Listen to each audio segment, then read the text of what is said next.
కేంద్ర ప్రభుత్వం అభివృద్ధికి చేయబోయే 20 స్మార్ట్ సిటీల తొలి జాబితా విడుదలైంది. కేంద్ర పట్టణాభివృద్ధి శాఖ మంత్రి వెంకయ్య నాయుడు ఆ జాబితాను ఇవాళ ప్రకటించారు.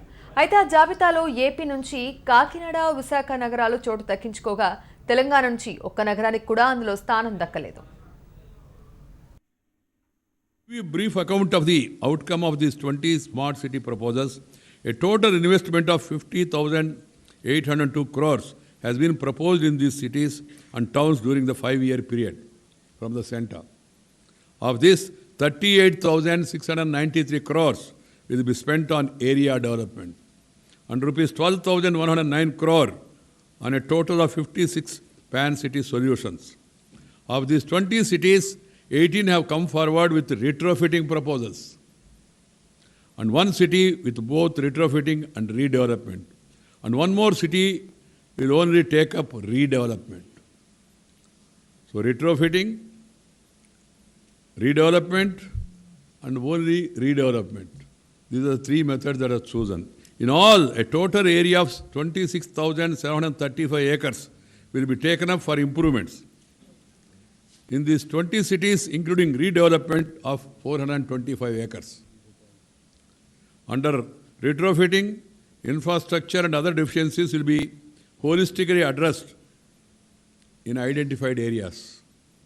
Redevelopment means demolishing an already built up areas which is not amenable for any interventions. Only there redevelopment was taken up. City-wise investment proposals ranges from 1,048 crores to 5,099 crores. The lowest is 1,049. The highest so far is 5,099. Friends, at the end, what is Smart City Mission all about? Definition of Smart City adopted in urban context is a city that enables a decent life to citizens. And green and sustainable environment, besides enabling adoption of smart solutions.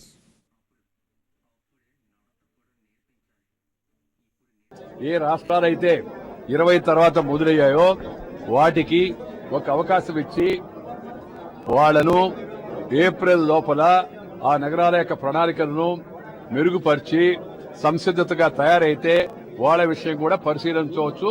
ఎక్కువ ఆలస్యం లేకుండా April మొదటి వారంలోనే అని ఒక నిర్ణయం తీసుకోవడం జరిగింది. దాని ప్రకారం కొన్ని నగరాలు ఆ యొక్క యాక్సిలరేటెడ్ సెలక్షన్ సిస్టమ్ లో వచ్చే అవకాశం ఉంది.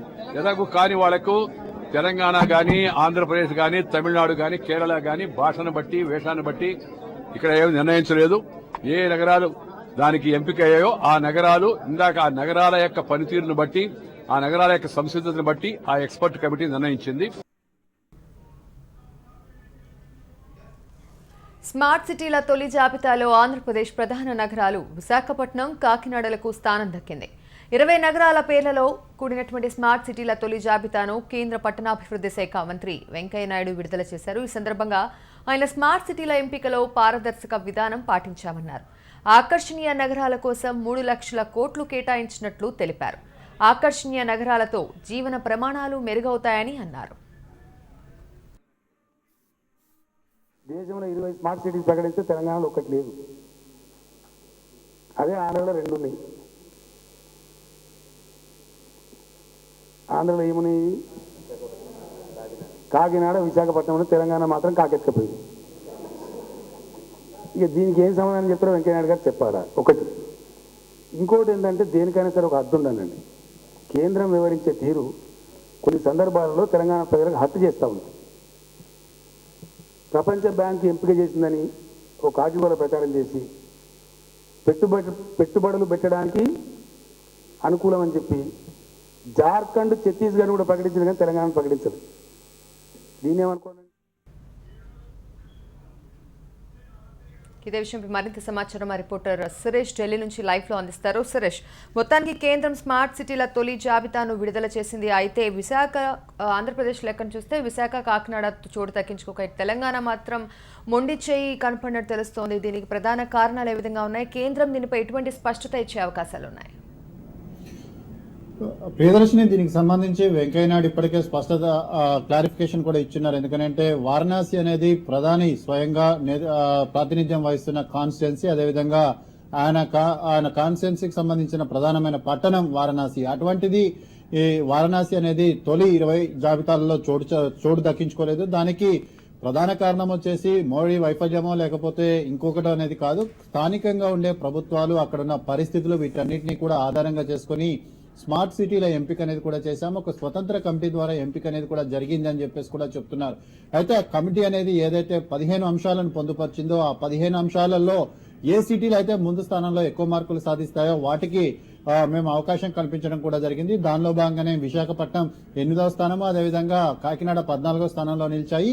తెలంగాణ 23వ స్థానంలో నిలిచింది. తెలంగాణకు సంబంధించిన వరంగల్ కొన్ని అంశాల కారణంగా ఈ మార్కుల వెనుకబడి ఉంది. కాబట్టి ఆ అంశాలను కనుక ఏప్రిల్ లోపల మెరుగుపరుచుకుంటే మాత్రం వరంగల్ కూడా ఈ జాబితాలో చోటు అనేది కూడా దక్కే అవకాశం ఉన్నట్లుగా కూడా ఆయన వెల్లడించడం కూడా జరిగింది. అయితే ఏదేమైనప్పటికీ కూడా టోటల్ గా ఓవరాల్ గా ఎంపిక చేసిన నగరాలను కూడా పరిశీలించినట్లయితే 15 అంశాలను కేంద్రం ప్రాతిపదికనగా కూడా తీసుకుంది. అయితే వరంగల్ విషయానికి వస్తే వరంగల్లో గత 4 సంవత్సరాల నుంచి సరైన ఆడిటింగ్ అనేది కూడా లేకపోవడం, పన్నులు అనేటివి సరిగ్గా వసూలు చేయకపోవడం, సిబ్బందికి జీతాలు అనేటివి కూడా చేయకపోవడం, అదేవిధంగా కార్పొరేషన్ కి సంబంధించిన నిర్వహణ అనేది కూడా ఈ స్మార్ట్ సిటీ ఎంపికకి ఏదైతే నిబంధనలు రూపొందించారో ఆ నిబంధనలకు అనుకూలంగా లేకపోవడంతో అటువంటి పరిస్థితులన్నిటి కూడా తలెత్తాయి. అయితే స్మార్ట్ సిటీల ప్రకటన కంటే 3 నెలల ముందే, 3 నుంచి 4 నెలల ముందే వరంగల్ కార్పొరేషన్ లో ఉన్న సమస్యలన్నింటినీ కూడా కేంద్రం తెలంగాణ రాష్ట్ర ప్రభుత్వం యొక్క దృష్టికి తీసుకొచ్చింది. కానీ వాటిని చక్కదిద్ది ఈ నామ్స్ ఏవైతే ఉన్నాయో ఆ నామ్స్ కి అనుగుణంగా రూపొందించడంలో కొంత ఆలస్యం అనేది కూడా జరిగింది. ఇప్పటి వరకు ఎంపికైన 20 నగరాలన్నింటి కూడా వరంగల్ కంటే చాలా ముందుండి తమ దగ్గర ఉన్న పరిస్థితులన్నింటినీ కూడా మెరుగుపరచుకోవడం కూడా జరిగింది. కాబట్టి వాటికి స్థానం అనేది కూడా లభించిందని చెప్పేసి కూడా అన్ని చెప్తున్నారు. అయితే వారణాసిని కూడా మేము పరిగణలోకి తీసుకోలేదు. అదేవిధంగా ఒకవేళ ఇందులో పొలిటికల్ కనుక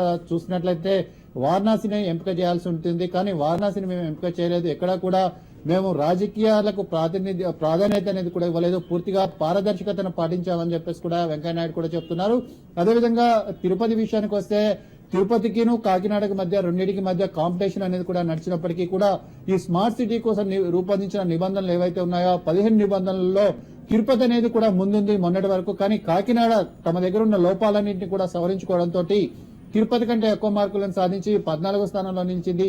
కానీ ఓవరాల్ గా ర్యాంకింగ్ లో చూసినట్లయితే తిరుపతి వరంగల్ కంటే దిగువన 42వ స్థానంలో నిలవడం కూడా జరిగింది. కాబట్టి వరంగల్ కి తిరుపతికి ఏప్రిల్ లోపు అవకాశం వచ్చే అవకాశం కూడా లేదు. కాకపోతే ఒకవేళ 42 స్థానాలకు సంబంధించి మెరుగుపరుచుకొని మిగిలిన పట్టణాల కంటే నిబంధనలన్నింటినీ కూడా పాటించి ముందుకు వచ్చినట్లయితే, ఎక్కువ మార్కులు సాధించినట్లయితే ఏప్రిల్ లోపు అవకాశం ఉంటుంది. కానీ అన్ని స్థానాలు ఎగబాకడం అనేది తిరుపతికి కొంత కష్టసాధ్యమైన పని. కాబట్టి తిరుపతి 42వ స్థానంలోనే ఆగిపోవడం అనేది కూడా జరిగింది. కాకపోతే మొదటి 2 జాబితాల్లో ఏవైతే స్మార్ట్ సిటీలు స్థానాన్ని పొందుతాయో వాటికి మాత్రం పెద్ద ఎత్తున నిధులన్నింటి కూడా వచ్చే అవకాశం ఉందని చెప్పేసి కూడా కేంద్ర ప్రభుత్వం ఇప్పటికే స్పష్టం చేసిన నేపథ్యంలో తిరుపతిని, వరంగల్ ని ఏ విధంగానైనా 2వ స్థానంలోకి తీసుకురావాలని, 2వ జాబితాలోకి తీసుకురావాలని చెప్పేసి కూడా ఆయా రాష్ట్ర ప్రభుత్వాలు ప్రయత్నాలు చేస్తున్నాయి. అయితే హైదరాబాద్ కనుక స్మార్ట్ సిటీల జాబితాలో ఉన్నట్లయితే ఈ 20 ఏదైతే స్మార్ట్ సిటీలు ఉన్నాయో అందులో హైదరాబాద్ కూడా స్థానం దక్కేది. కానీ తెలంగాణ రాష్ట్ర ప్రభుత్వం హైదరాబాద్ ను ఉపసంహరించుకుంది. కాబట్టి ఉపసంహరించుకొని కరీంనగర్ ను తెరపైకి తీసుకొచ్చింది. కాబట్టి కరీంనగర్ ఈ 15 నిబంధనలకు ఏమాత్రం అనుకూలంగా కూడా లేదు. కాబట్టి మేము కరీంనగర్ ను తోసిపుచ్చడం జరిగిందని చెప్పేసి కూడా కేంద్రం ప్రకటించడం కూడా జరుగుతోంది. అయితే ఈ గవర్నెన్స్ విషయం కానీ, లేకపోతే అక్కడ పన్నులను సకాలంలో వసూలు చేయడం కానీ, లేకపోతే సిబ్బందికి జీతభత్యాలు చెల్లించే విషయం కానీ, పారిశుద్ధ్య నిర్వహణ కానీ, రోడ్లు కానీ, అదేవిధంగా డ్రైనేజీ సిస్టమ్, అదేవిధంగా లైటింగ్, అదేవిధంగా ఏదైతే ప్రజలకు అందించే సేవలన్నిటి కూడా ఉంటాయో పౌర సేవలు, వాటన్నింటినీ కూడా కంప్యూటరైజేషన్ చేయడము, అదేవిధంగా ఆస్తికి సంబంధించిన వివరాలు, అదే ఖాళీ స్థలాలకు సంబంధించిన వివరాలు, వీటన్నింటినీ కూడా కంప్యూటరైజేషన్ చేయడం, ఇవన్నీ కూడా ఏ పట్టణం అయితే పాటిస్తుందో, ఏ పట్టణం అయితే వీటన్నిటికంటే ముందుంటుందో ఆ పట్టణానికి అవకాశం అనేది కూడా లభించే అవకాశం ఉంది. అయితే 20 పట్టణాల విషయానికి వస్తే 20 పట్టణాల్లో ఏ పట్టణానికి కూడా అవన్నీ లేకుండా మేము ఇవ్వలేదనేది కూడా కేంద్రం చెప్తోంది. ప్రియదర్శిని.